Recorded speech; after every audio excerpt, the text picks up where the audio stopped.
No Dia Mundial dos Direitos do Consumidor, o ministro do STJ, Herman Benjamin, que também é presidente da Comissão de Juristas encarregada de emitir o parecer sobre o Código de Defesa do Consumidor, fala das 3 grandes questões abordadas nos projetos em tramitação no Senado Federal, que visam atualizar o Código: a criação de mecanismos alternativos para dar celeridade aos processos e reduzir os litígios judiciais, o superendividamento e o comércio eletrônico. Confira a entrevista concedida à TV do STJ. São 3 projetos, já não mais anteprojetos, mas projetos, vale dizer, estão tramitando no Senado Federal. O primeiro sobre o comércio eletrônico, o segundo sobre o crédito ao consumidor e superendividamento, e o terceiro sobre mecanismos alternativos de solução de conflitos de consumo e melhoria da prestação jurisdicional. Há uma comissão mista criada no Senado Federal e eu sinto hoje no Parlamento Brasileiro uma vontade muito clara de avançar nos direitos do consumidor, ao mesmo tempo de pacificar as relações de consumo, porque isto é uma demonstração de civilidade.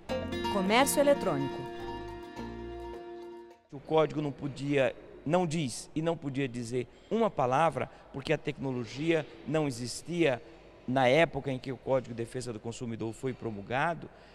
É o comércio eletrônico, que movimenta mais de 30 bilhões de reais por ano, apenas no Brasil, com crescimento exponencial, vale dizer, não é na faixa de 3% ao ano, 4%, mas esses valores quase que duplicam anualmente, ou a cada 2, 3 anos, ou seja, é um fenômeno que está no lar dos consumidores, do cotidiano da esmagadora maioria dos consumidores brasileiros, sejam eles ricos, sejam eles pobres, sejam eles universitários, a elite pensante do país, seja a classe média e até mesmo a nova classe média, esses mais de 40 milhões de brasileiros que se integraram de uma forma mais ativa ao mercado de consumo, com aquilo que nós chamamos a dignidade de poder consumir.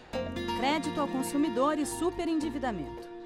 O Código tem uns poucos dispositivos que aludem ao crédito ao consumidor, mas algo que não se compara nem de longe com a legislação estrangeira, mesmo legislação da época do Código de Defesa do Consumidor do Brasil. Não diz uma palavra sobre superendividamento, que hoje é um tema muito grave, que afeta milhões de consumidores, que não têm como pagar suas contas, que foram pressionados por uma publicidade às vezes enganosa, às vezes abusiva, a contratar empréstimos muito além dos seus rendimentos e pondo em risco, às vezes, até a estrutura da família, a escola dos filhos, quando não a saúde do próprio devedor, a paz de espírito, porque devedor que não tem absolutamente como pagar suas contas, não pode dormir tranquilo. Solução de conflitos. Este sim está no Código de Defesa do Consumidor, que avançou muito, mas passou a patinar por não se adaptar nesses 20 anos às transformações, porque passou a justiça brasileira e a própria forma como nós enxergamos os conflitos de consumo. Me refiro ao processo civil para o consumidor reclamar os seus direitos e levar esses seus reclamos ao Poder Judiciário como último estágio da sua via crucis. Ora, aqui a realidade é a seguinte: em primeiro lugar, nós não podemos ter um processo civil que leva 20 anos para dar uma solução. É ruim para o fornecedor, é ruim para o consumidor, é ruim para o Estado.